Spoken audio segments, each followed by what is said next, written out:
말씀 보겠습니다. 로마서 12장입니다. 로마서 12장 1절 2절입니다. 지금 한 4번째 시간인 것 같은 4번이나 5번째 될 겁니다. 너무나 중요하기 때문에 여러분 1절 2절은 적어도 외워야 됩니다. 아니 2절만이라도 외워야 돼요. 로마서 12장 1절 2절 우리 함께 읽겠습니다.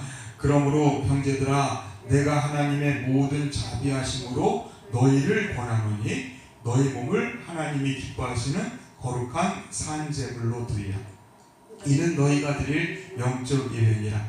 너희는 이 세대를 본받지 말고 오직 마음을 새롭게 함으로 변화를 받아 하나님의 선하시고 기뻐하시고 온전하신 뜻이 무엇인지 분별하도록 하라. 아멘. 아멘.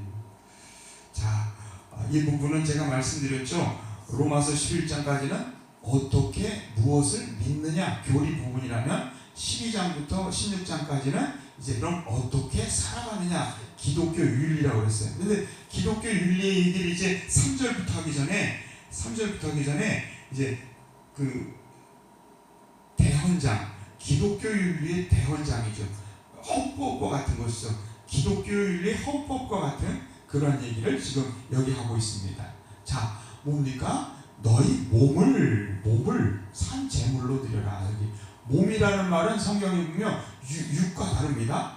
육은 그냥 육신, 사르크스죠. 살덩어리 의미합니다. 영혼이 아닌 육만을 의미합니다. 근데 몸이라는 말이 쓰일 때는 바로 이 몸은 전인적인 뜻이에요. 영과 혼과 육이 함께 이루어진 몸을 의미합니다. 그래서 우리의 구원은 여러분 육으로 구원받는 것도 아니고 영으로도 구원받는 거 아니에요. 우리는 무엇으로 구원받는다? 몸으로 구원받는 거예요. 그러니까 우리가 나중에 주님의 나라에 갔을 때, 천국에 갔을 때 우리는 육신만 구원받는 것도 아니고 영만 구원받는 거 아니에요. 우리에게 새로운 육신이, 그게 새로운 육신이 될지 우리의 몸이 될지 모르지만 육신이 우리에게 입혀지는 영혼 육이 있는 몸의 구원이라는 거예요. 그렇듯이 여러분 진정한 예배는 뭐냐면 육으로만, 그러니까 몸만 그러니까 육만 와가지고 육 껍질만 와서 영혼은 다른 데 가 있는 거예요. 다른 생각하면서 예배 드리는 거 하나님 기뻐하지 않는다는 거예요. 우리의 몸으로 드려지는 예배 1절에 보면 너희 몸을 하나님께 산 제물로 드리는.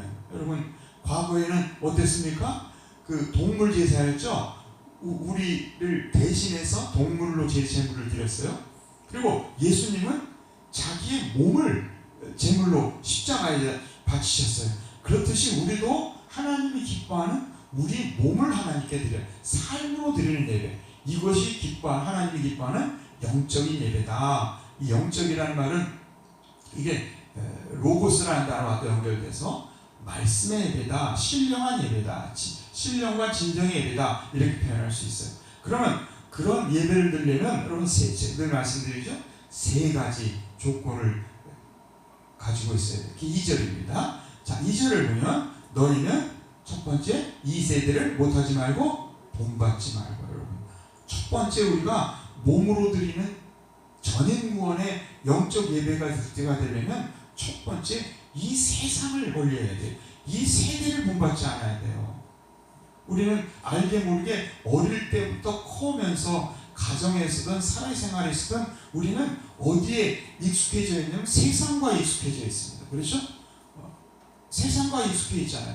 모든 일을 해도 세상 방법을 택하잖아요. 이게 우리의 몸입니다. 우리의 육신의 모습이라는 거예요.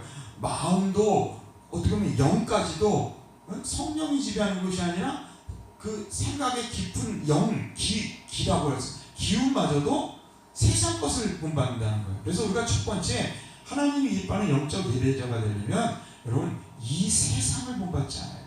이 세상을 멀리해야 됩니다. 공중권세자분자들이 가진 세상, 육신의 정욕, 안목의 정욕, 이생의 자랑이 판에 치는 세상, 더럽고 추악한 세상. 여러분 요즘 보면은 그 텔레비 뉴스에 나오는 걸 보면요, 아유 정말 입에 담기도 싫은 이야기들이 너무나 많이 나오는 것을 보게 돼요. 여러분 이 세상이 얼마나 더럽고 추악한지 여러분들 아시죠? 얼마나 더럽고 추악한지.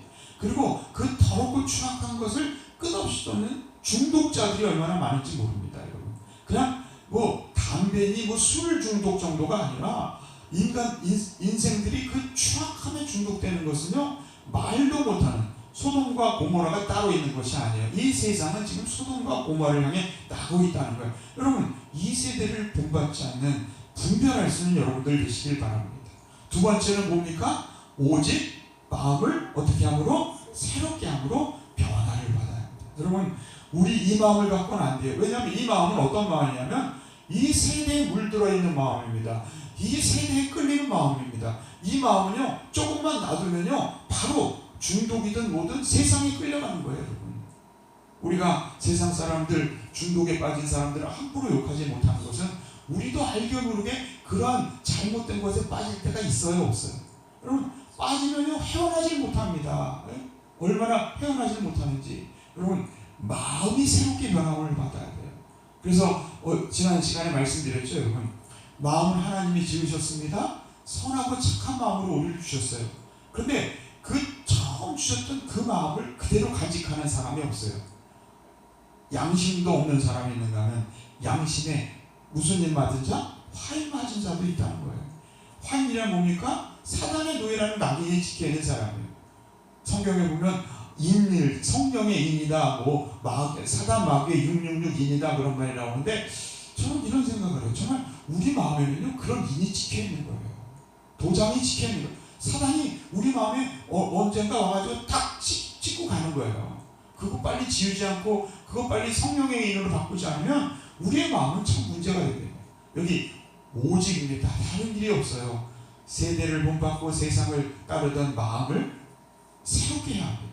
이 새롭게 하면 우리만의 힘으로는 될 수 없음을 성경은 얘기하고 있어요. 그래서 주님은요, 마음을 지으시고 마음을 감찰하실 뿐 아니라 한 번 더 해서 마음을 연단하신다. 얼마나 감사한 일이죠. 여러분, 마음을 연단하시는 분이 주님이시라는 거예요. 여러분, 마음을 감찰하신 후에 그 죄를 낱낱이 다 끄집어내가지고 우리를 죽이려는 것이 아니라 우리의 연약함을 감찰을 통해서 아시고 우리의 체질을 아신다고 그러잖아요. 우리 체질을 아시고는 우리를 새롭게 하십니다. 여러분, 사람마다 우리가 다르죠. 주님 앞에 우리는 새롭게 함을 받아야 돼요. 이 새롭게 함은 저는 이것이 바로 창조라고 생각해요. 새 마음을 창조해 주시고, 다윗이 그런 고백을 하지 않습니까? 죄에 이끌려가서 죽임을 당했던 밧세바 사건, 우리아 사건, 그가 그 곳을 끌려가다가 나중에 시편 51편인가요? 자기를 고백하잖아요. 이 내 마음을 창조하여 주옵소서, 정직하게 하여 주옵소서.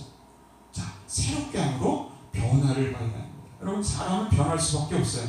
근데 마음이 변합니다. 마음이 많이 변해요. 어떤 사람은요, 정말 그 마음이 얼마나 이게 변화도 아니라 변질되는 사람들이 있습니다. 그러나 여러분, 우리의 마음은 늘 요즘 제가 묵상하는 게 저는 착한 마음, 그냥 순진한 마음이지만 이제 그 마음이 그리스도의 마음으로, 정금 같은 마음으로 자꾸 변화돼야 돼요. 양심도 그냥 자연적인 양심이 아니라 성령의 양심으로 우리가 변화돼야 돼요. 이렇게 변화되어가는 여러분들 되시길 주님의 이름으로 축원드립니다. 세 번째, 오늘 이제 세 번째 말씀입니다.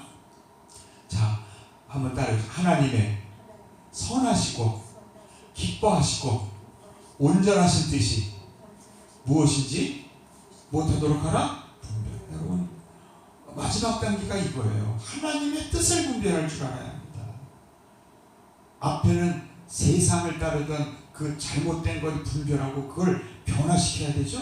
그리고는 우리가 하나님의 뜻을 분별하는 자가 되어야 한다는 거예요. 하나님의 뜻을 분별한다. 이게 뭘까요, 여러분? 바로 하나님의 말씀의 사람이 되라는 겁니다. 저는 이 절을 가지고 오늘 제가 묵상을 했어요. 이 말씀을 어떻게 전하는 것이 좋을까 하다 보니까 이 세대를 본받지 말고, 이 말은 이 세상, 시편 1편에 보면 복 있는 사람은 죄인의 길에 서지 아니하고 쫓지 아니하고 악인의 꾀를 쫓지 아니하고 죄인의 길에 서지 아니며 오만한 자의 자리에 앉지 않는다고 했잖아요. 이 세 가지잖아요. 그렇듯이 여러분, 세상에 익숙한 우리의 삶이 아니라 이제 하나님의 말씀에 익숙한 삶이 되어야 한다는 거예요. 여러분, 종종 그럴 때 있지 않습니까? 이전에는 어떤 선택을 할 때 세상의 선택을 합니다.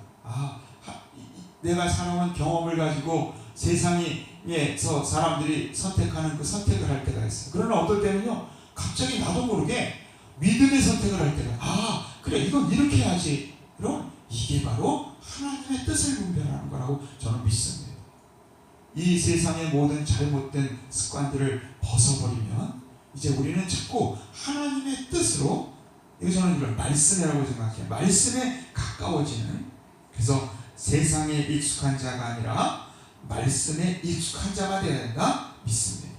여러분 정말 성경에 익숙한 자, 말씀에 익숙한 자가 되시길 주님의 이름으로 축원드립니다. 시편 1편도 여러분 복 있는 사람의 첫 번째, 이것 세상과 멀리하는 사람이라고 했어요. 죄인의 악인의 꾀, 죄인의 길 오만한 자의 자리. 2절은 뭡니까? 오직 여호와의 법을 즐거워하며 그 율법을 주야로 못하는 자, 묵상하는 자. 묵상이란 말은 그냥 말로만 묵상한다는 게 아니에요. 말씀을 내 마음속에 묵상했으면 그 삶을 살아가는 게, 여러분 그게 하나님이 기뻐한다는 거예요.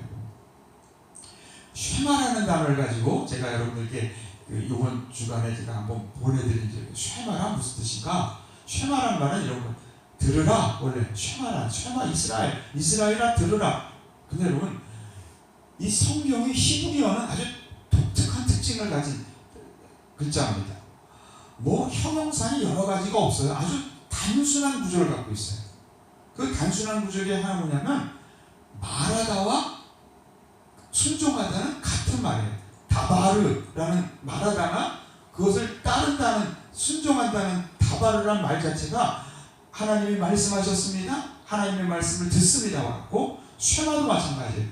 들으라, 듣는 것으로 끝나는 것이 아니라 들으면 어떻게 한다? 순종하는 게, 그게 듣는 거예요. 여러분 우리말에도 그런 말이 있죠. 얘 참 이 말 잘 들어.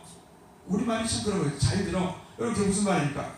귀가 좋아가지고 뭐 잘 소리를, 작은 소리를 잘 듣는다는 얘기예요? 아니면 잘 듣고 순종한다는 거예요? 순종한, 그게 여러분 성경의 쉐마입니다. 들으라? 그런데 안 듣잖아요? 그럼 그 사람은 들을 기가 없는 사람이에요. 그러니까 성경에 들을 끼는 자는 들을지라는 말씀이 그것과 연관, 저번에 쉐마를 제가 그 개념을 보면서 알았어요. 들을 끼는 자는 들을지라는 그 말이 바로 쉐마와 연관. 들으라. 근데 안 듣잖아요. 이스라엘 백성 때 안 들었어요. 순종하지 않아요. 그럼 들은 게 아니라 안 들은 거예요. 그러니까 이스라엘 백성들에게 늘 얘기하는 게, 들을 귀 가진 자가 되어라. 듣고 순종하는 자가 되어라. 이게 쉐마의 원래 뜻이라는 거예요. 여러분 마찬가지입니다. 성경에 익숙하다는 것, 하나님의 말씀, 시편 1편 2절, 복 있는 사람은 그 율법을 즐거워하며 그 율법을 주야로 묵상한다는 얘기예요. 묵상이라는 건 그냥 읊조리면서 그냥 선비들이 읽는 그런 경전을 의미하는 것이 아니라 그 말씀의 삶을 살아가는 자라는 거예요. 자, 여러분 하나님의 뜻을 분별하는 성경에 익숙한 자가 되시길 주님의 이름으로 축원드립니다. 우리가 예배를, 여러분 처음 예배 드리러 올 때 주일 예배 오잖아요. 그게 여러분 세상에 익숙한 자예요? 하나님 나라에 익숙한 자예요? 예배를 드리러 오는 결단 자체는 이미 세상에 익숙하면 절대로 교회 못 와요. 예배 못 드립니다. 왜요? 왜냐면 그 시간에 뭐 해야 돼요? 일해야 되기 때문에. 놀든지 해야 되기 때문에. 그러나 여러분 하나님의 말씀에 익숙한 사람은 어떻게 되죠? 예배를 드립니다. 또 낮 예배만 드리는 사람이 저녁 예배까지 드려요. 자, 저녁 예배까지 드리고 어떤 때 새벽 예배까지 드리는 분들이 있잖아요. 그게 뭘까요? 바로 이거예요. 세상에 익숙한 이 세대를 본받지 말고 마음을 새롭게 함으로 변화를 받아 하나님이 기뻐하신 뜻 그것을 분별하는 겁니다. 예배뿐 아닙니다. 우리의 찬양이나 우리의 삶, 사순절 기간 동안 제가 여러분들에게 많은 묵상자를 드려요. 아침 저녁으로 드렸더니 너무 힘들어하시는 것 같아요. 그래서 하루에 하나씩만 드리려고 해요. 이제 하루에 하나씩 그것만 내고 그 묵상자를 드리고 여러분들이 거기에 읽고, 어떤 분은 아멘, 또 어떤 분들은 기도문을 써놓으십니다. 여러분 이게 바로 세상에 익숙한 자가 아니라 어디에 익숙한 자? 하나님 나라에 익숙한 자의 모습임을 기억하시기를 바랍니다. 이렇게 변해가는 거예요. 근데 재밌는 것은요, 이렇게 하나님의 뜻을 자꾸 분별해가면 나도 모르게 내가 변화되는 거예요. 이게 말씀의 능력인 거예요. 성경은 얘기하잖아요. 하나님 나라는 말에 있지 않고 뭐에 있나? 능력이 있다. 여러분들이 말씀을 자꾸 묵상하고 말씀을 읊조리며 말씀을 사랑하기 시작하면요, 나도 모르게 내가 변화되는 거예요. 이게 하나님의 말씀의 능력이에요. 여러분들의 능력 의지하지 마세요. 성경은 여러분 능력 별로 그렇게 달갑게 생각하지 않아요. 말씀 자체가 능력이 있다고 얘기하고 성령의 능력이 있다고 말씀하고 있다는 거예요. 근데 여기 하나님의 뜻을 분별하는데 세 가지 하나님의 뜻이라고 해요. 한번 더 해주세요. 선하시고 기뻐하시고 온전하신 뜻이 무엇인지, 이 세 단어를, 세 가지의 기준이 있다는 거예요. 자, 이거 갖고 제가 어떻게 설교를 드려야 될까? 전에도 이것을 갖고 설교를 자주 했지만 이번에 이런 생각했어요. 너무 어렵게 설교하지 말고 하나님, 이걸 좀 어떻게 정말 쉽게 설명을 할 수 없을까요? 여러분, 정수기를 이렇게 필터가 몇 개가 있으면 필터가 많을수록 깨끗한 물이 나올까요? 적어도 깨끗한 물이 나올까요? 필터는 많을수록 깨끗한 물이 나오듯이 우리가 하나님의 말씀의 필터를 세 가지를 갖고 있어야 돼요. 첫 번째는 하나님의 선하신 뜻, 두 번째는 기뻐하시는 뜻, 세 번째 온전하신 뜻을 분별하는 필터를 갖게 되면 우리는 나도 모르게 하나님이 정말 기뻐하는 아름다운 선택을 하고 그것이 예수님을 닮아가는 삶임을 믿으시길 바랍니다. 저도 이걸 완전히 이루지 못했어요. 그러나 여러분, 이게 우리의 목표라는 거예요. 기독교 윤리를 가지고 살아가는 사람은 이 세대를 본받지 말고 세상 것 내어놓고 마음을 새롭게 함으로 변화를 받아서 이 세 가지 필터를 연결되어 있어야 한다는 거예요. 자, 그럼 이 세 가지는 뭘까요? 이걸 이렇게 생각할 수는 있어요. 성경을 보면 보통 세 가지는 기본적인 모든 것을 얘기할 때 세수로 얘기합니다. 하나님이 기뻐하시는 것 세 가지, 미가서 6장 6절에 보면 하나님이 기뻐하는 정말 아름다운 예배자의 모습이 무엇인지를 얘기할 때 정의를 행하고 인자, 공의를 사랑하는 여러 가지, 또 마태복음 23장 23절에 봐도 율법의 중한 것 세 가지를 정의, 에메드, 믿음, 그리고 공율, 이렇게 세 가지. 그래서 우리가 3시라는 숫자는 완전 숫자이기 때문에 하나님의 뜻을 분별하는 그 완전 뜻이다. 그러니까 말씀대로 살아가를 이렇게 선하고 기뻐하시고 온전한 뜻으로 세 가지 이 얘기를 쓴 것이다. 이렇게 생각해도 돼요. 별로 상관없습니다. 그냥 하나님의 말씀대로 살아가, 하나님의 말씀이 나의 삶에 육신이 되는 성육신의 삶을 살아가, 이렇게 해도 돼요. 근데 저는 이 말씀을 오늘 또 이렇게 묵상하면서 갑자기 주님이 이런 뜻을 주시더라고요. 하나님의 선하시고, 첫 번째입니다. 선하시고라는 단어를 제가 찾아봤어요. 아가도스, 선하다, 우수하다, 좋다, 이런 뜻인데, 이 선하다는 말이 어디에 주로 쓰이냐면, 여러분, 합력하여 선을 이룬다는 하나님의 뜻을 얘기할 때도 선을 얘기하지만 이 선하다는 얘기가 꼭 여기에 연결되더라고요. 선한 양심, 착한 양심, 착한 마음 할 때 그 선입니다. 그러니까 마음이, 악한 마음이 있고 선한 마음이 있잖아요. 그때 선을 의미한다는 거예요. 저는 그래서 이것을 이렇게 해석하고 싶어요.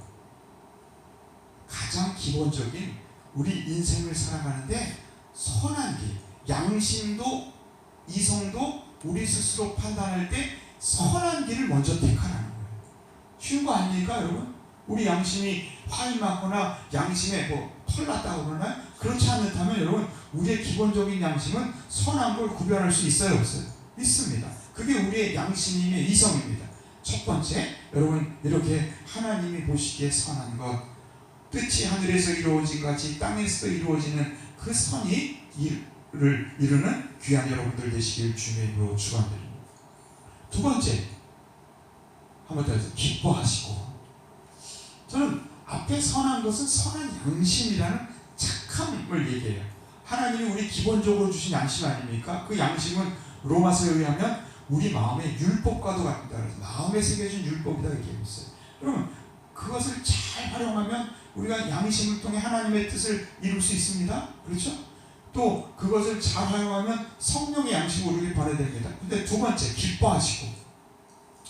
자, 기뻐하시고라는 말은 유아레스토스라는 단어입니다. 기꺼운, 기쁘게 하는, 마음에 드는 이런 거, 즐거워하는, 만족스러운 그런 뜻을 갖고 있어요. 근데 이 말씀을 가지고 제가 묵상하는데 이런 생각이 들어요. 믿음이 없이는 하나님을 어떻게 못하나니?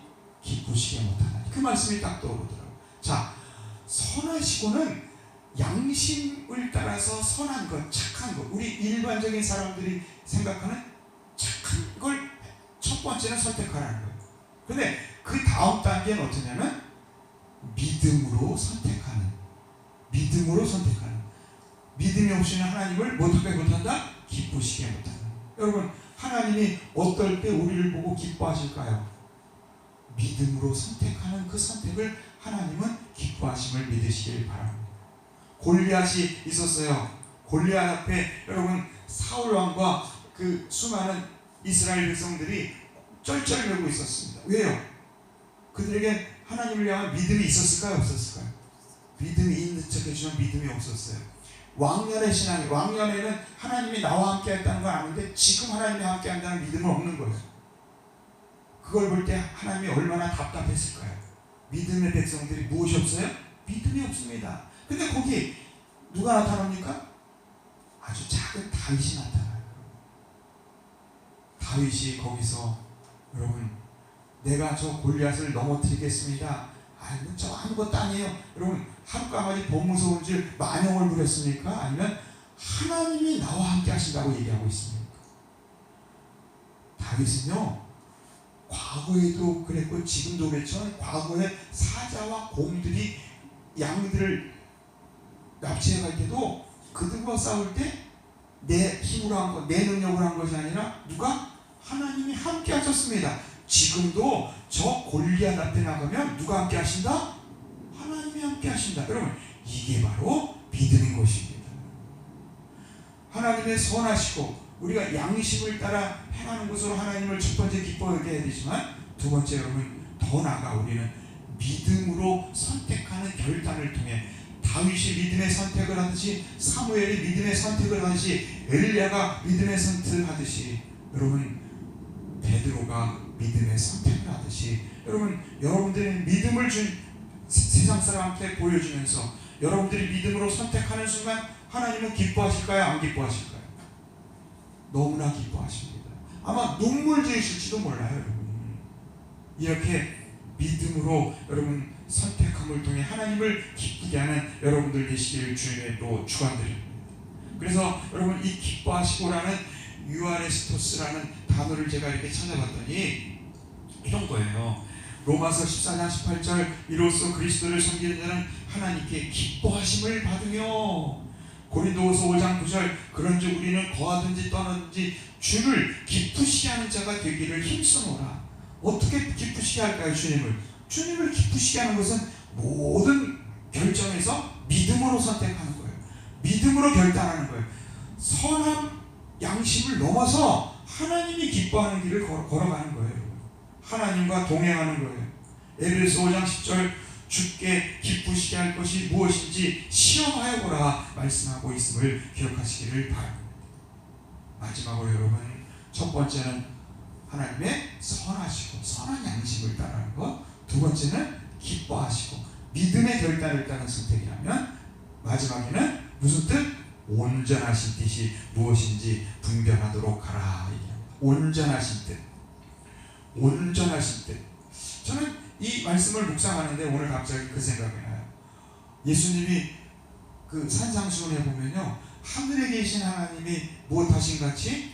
온전하신 같이 너희도 무엇하라? 온전하라. 이 온전이라는 것은 바로 구약의 거룩하라와 같은 거예요. 거룩한 온전입니다. 원어를 찾아보면 텔레이오스예요. 텔레이오스. 완성된, 완전한. 우리는 늘 연약합니다. 그러나 그리스도의 완전을 향해 우리가 나아가야 돼요. 여러분, 이 텔레오스라는 단어가, 여기 온전하시는 단어 텔레오스라는 단어가 어디에 쓰였냐면 마태복음 5장 48절, 그러므로 하늘에 계신 너희 아버지의 온전하신 같이 너희도 온전하라. 또 마태복음 19장 21절에 보면 그 온전한 방법을 얘기하고 있어요.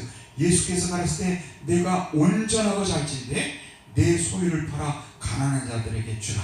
그리하면 하늘에서 보화가 내게 있으리라. 그리고 와서 나를 쫓으라. 여러분, 여기서 얘기하는 온전은 무엇입니까? 굉장히 높은 단계죠. 이건요, 자기 이 청년이, 부자 청년이 내가 계명을 다 지켰습니다. 믿음으로까지 결단하고 살았습니다. 그랬더니 너에게 한 가지 부족한 게 있대요. 뭐가 부족합니까? 네가 아직 온전하진 않다는 거예요. 그럼 어떻게 온전해집니까? 네가 가진 것을 가난한 자를 나눠. 이게 온전이라는 거예요. 이게 높은 단계. 온전하고자 하는 내 소유를 팔아 가난한 자에게 줘야 된다. 여러분, 이 온전을 또 히브리서 5장 14절을 이렇게 얘기합니다. 단단한 식물은 장성한 자들의 것이니. 여러분, 우리가 하나님의 말씀을 따라 살아갈 때요, 아주 지키기 쉬운 것들이 있습니다. 양심 따라 살아라. 어떤 또 믿음으로 살아가는 것도. 그러나 어떤 말씀은요, 지키기가 너무 힘든 것이 있어요. 우리가 너무나 잘 아시죠. 어느 선교사들이, 제가 어젠가 드렸던 것에 보면 그 어느 곳에 갔어요. 그 선교를 하는데 그 지역 사람들이 창으로 찔러 죽이는데도 자기들이 가진 총이 있는데도 총을 사용했어요, 안 사용했어요? 사용하지 않았어요. 그런데 그들이 그렇게 죽고 났는데 그 사랑으로 그 부족들이 하나님 앞에 무릎 꿇는 귀한 역사가 있었다는 거예요. 이건 아주 높은 단계의 온전하신 거룩한 하나님의 뜻이요, 단단한 식물을 는 장성한 자의 뜻임을 믿으시길 바랍니다. 저는 그래서 이런 생각을 했어요. 여러분, 하나님의 선하시고 기뻐하시고 온전한 뜻을 아버지 정말 분별하는 여러분들 되시길 주님의 이름으로 축원드립니다. 처음에는 하나님의 선하신 뜻에 우리가 가진 양심과 이성을 가지고 여러분, 하나님 보시기에 선한, 세상 사람들이 보고도 선한 길을 택하시는 여러분들 되시기 바랍니다. 그 다음의 길은요, 하나님이 기뻐하시는 길이에요. 하나님이 그냥 고개만 끄덕끄덕하는 아니라 아주 기뻐 맞이하는 순서입니다. 믿음으로 결정하고 믿음으로 선택하시길 바랍니다. 믿음으로 결단하시길 바랍니다. 다윗처럼, 사도 바울처럼 여러분. 그리고 마지막 단계, 무슨 뜻? 온전하신 뜻. 내 모든 것을 다 바칠 정도로 하나님이 온전한, 그리스도를 완전히 닮아가는 그런 온전함을 향해 나가는 아름다운 성도들이 되시길 주님의 이름으로 축원드립니다. 이러한 기독교 윤리의 기본 정신을 갖고 있으면 여러분, 우리가 세상을 살아갈 때 말씀대로 살아가는 사람이요, 세상의 빛과 소금의 역할을 감당하는 사람이요, 이 사람이 진짜 그리스도인 거예요. 진짜 그리스도인. 자, 우리의 몸으로, 삶으로, 이제 말씀 정리합니다. 우리의 몸으로, 삶으로 하나님이 기뻐하는 몸으로, 삶으로 드리는 영적 예배자는 무엇입니까? 첫 번째, 무엇을 본받지 말고? 이 세대를 본받지 말고. 두 번째, 오직입니다. 무엇을 새롭게 하여? 마음을 새롭게 하여 변화를 받고. 세 번째, 하나님의 선하시고 기뻐하시고 온전한 뜻을 분별하며 행하는 여러분들 되시길 주님의 이름으로 축원드립니다. 이것이 바로 그리스도의 마음으로 향하는 자요, 기독자의 완전. 요한일서 목사님은 그리스도인의 완전이라는 표현을 쓰고 있습니다. 감리교는 성화를 통해 그리스도인의 완전을 이 땅에서 이룰 수 있다고 얘기하고 있어요. 나아가는 아름다운 성도들이 되시기를 주님의 이름으로 축원드립니다. 기도하겠습니다. 사랑하는 주님, 감사합니다. 오늘도 주님의 사랑 안에서 귀한 말씀, 우리의 몸으로, 우리의 삶으로 드리는 영적 예배, 우리의 몸, 우리의 삶을 제물로 드리는 영적 예배자의 모습을 알려주시니 감사합니다. 주님, 이제 이 땅에 하나님의 진정한 예배자, 예배를 드리는 수준이 아니라 늘 예배하는, 삶으로 예배하는 영적 예배자, 우리가 될 수 있도록 역사하여 주시옵소서. 그래서 세상을 살아가더라도 첫째, 이 세대를 본받지 않도록 아버지, 이 세상의 잘못된 그 가치관들, 잘못된 것, 주님, 분별하고 벗어버릴 수 있도록 인도하여 주시옵시며, 또한 오직 마음을 새롭게 함으로 마음이 변화를 받는 새 포도주를 담을 만한 새 가죽 부대를 늘 준비하는, 하나님의 말씀의 씨앗이 떨어져 30배, 60배, 100배의 결실을 이룰 수 있는 옥토로 만들어지는 아름다운 마음 될 수 있도록 마음의 변화를 받아 주님 변화를 받는, 새롭게 하는 변화를 받는 아름다운 심령들 될 수 있도록 인도하여 주시옵시며, 그리고 그 마음으로 하나님의 선하신 뜻, 하나님이 또 기뻐하시는 믿음의 선택의 뜻, 또한 거룩함과 완전함에 이르는 온전하신 뜻을 분별하고 실천하는 우리가 될 수 있도록 인도하여 주시옵소서. 이 모든 말씀 주 예수 그리스도 이름으로 간절히 기도드리옵나이다.